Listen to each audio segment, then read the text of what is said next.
one of the Old Testament commentaries says about Moses that he considered himself the least of all people. Now, people would say, well, Moses, you've been chosen by God as the lawgiver to lead the people of Israel. How can you consider yourself the least? Okay?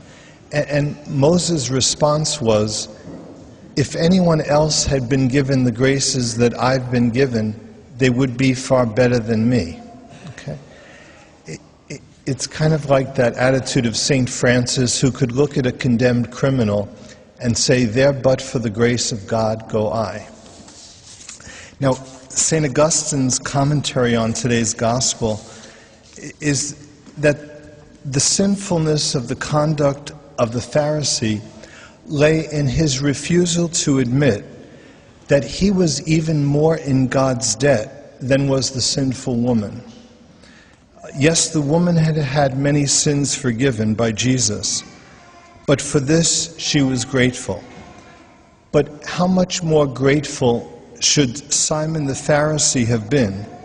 Simon, who had by God's grace been preserved from having sinned in the first place.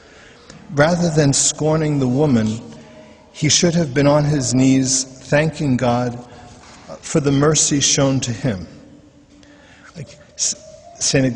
Augustine says that when we examine our conscience, we should be grateful to God for all the sins we did not commit. To thank God for all those sins that He delivered us from by His grace and only by His grace. And actually his quote is that we are to account all sins as though forgiven, from which God keeps us, that we commit them not. We are to account all sins as though forgiven, from which God keeps us, that we commit them not.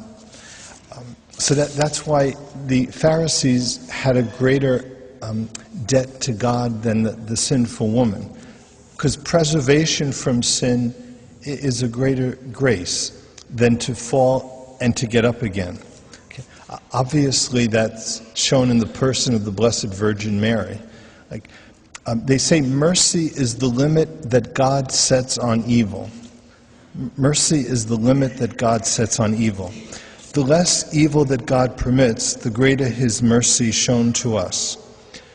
So the Immaculate Conception was the greatest of all mercies, the greatest of all graces, because God allowed no evil to touch the Blessed Virgin Mary. But she recognized in humility and in gratitude this grace from God. She's the Virgin most humble, she's the Virgin most grateful. Okay? Not because she sinned and was forgiven, but because she received a greater grace, preservation from sin, all sin. And it's the virtue of humility that guards and protects every virtue. They say when the Empire State Building was completed, well, at the time it was the tallest building in the world, and the engineer was asked what was the most important part of the project. And without hesitation, he said, the foundation. Okay, the foundation. Because whatever you put on a good foundation is going to remain. But if you put something on a bad foundation, it's all going to sink into the mud. Well, humility is called the root and the foundation of all virtue. Okay?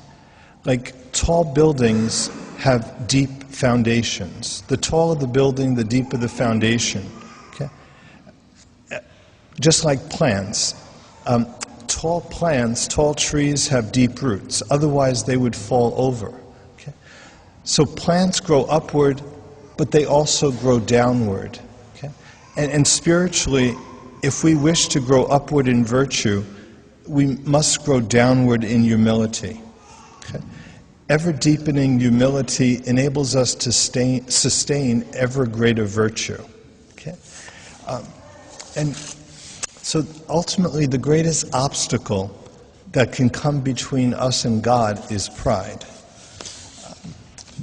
And so we ask God to deliver us from seeking after the crumbs of praise and admiration, and give us this gift of humility and gratitude, because humility puts us on the greatest makes us spiritually daring, because we base everything on confidence in God. See, pride is confidence in self. And confidence in self is really confidence in nothingness. But confidence in God is humility. And confidence in God can accomplish anything. Like they say, God and one is a majority. So with confidence in God, we can accomplish all things.